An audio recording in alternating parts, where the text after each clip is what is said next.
বারবার বিভিন্ন ধরনের ব্যবসা করে লাভের মুখ দেখতে না পেয়ে লস খেয়েছেন? তাই আপনি ওয়ান টাইম ইনভেস্টমেন্ট করে ব্যবসা শুরু করতে পারেন।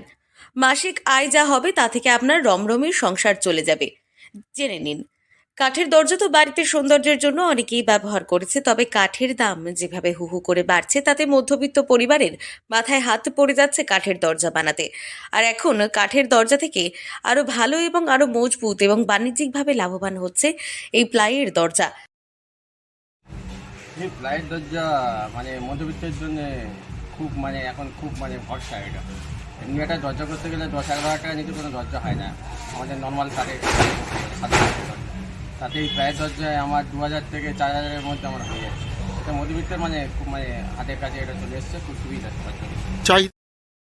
আর এখন দক্ষিণ চব্বিশ পরগনার বিভিন্ন এলাকাতে তৈরি হচ্ছে একের পর এক প্লাইয়ের দরজা, যা মধ্যবিত্তদের হাতের নাগালের মধ্যে এবং বাণিজ্যিকভাবে লাভবান হচ্ছে এই ধরনের ছোট ছোট ব্যবসায়ীরা। তবে এই প্লাইবোর্ডে বিভিন্ন কারখানা হয়তো রাজ্যের বাইরে কোনো না কোনো জায়গায় তৈরি হয় এবং সেটা আমাদের এখানে আসতে অনেকে বেশি দাম পড়ে যায়। তবে এখন দক্ষিণ চব্বিশ পরগনার বিভিন্ন এলাকায় এ ধরনের প্লাইবোর্ডের কারখানা গজিয়ে উঠেছে এবং যার জন্য অনেকটাই দাম কমেছে।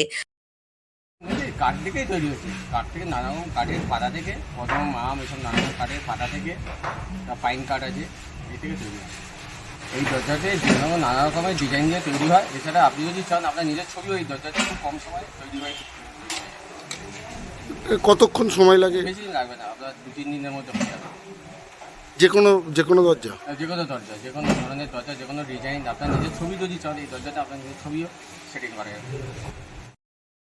আর যার কারণে এখনকার বাড়ির যে কোনো আসবাবপত্র বানাতে গেলে প্লাইবোর্ডের ওপরে বেশি ঝুঁকছে। কম খরচে ভালো ডিজাইন এক নিমেষেই অল্প সময়ের মধ্যেই তৈরি করে নেওয়া যেতে পারে ওয়ার্ড্রব, আলমারি, বিভিন্ন ডিজাইনের খাট সহ আরও বিভিন্ন ধরনের ঘর সাজানোর সামগ্রী এই প্লাইবোর্ডের মাধ্যমে। এবার জেনে নেওয়া যাক কিভাবে তৈরি হচ্ছে এই প্লাইবোর্ডে।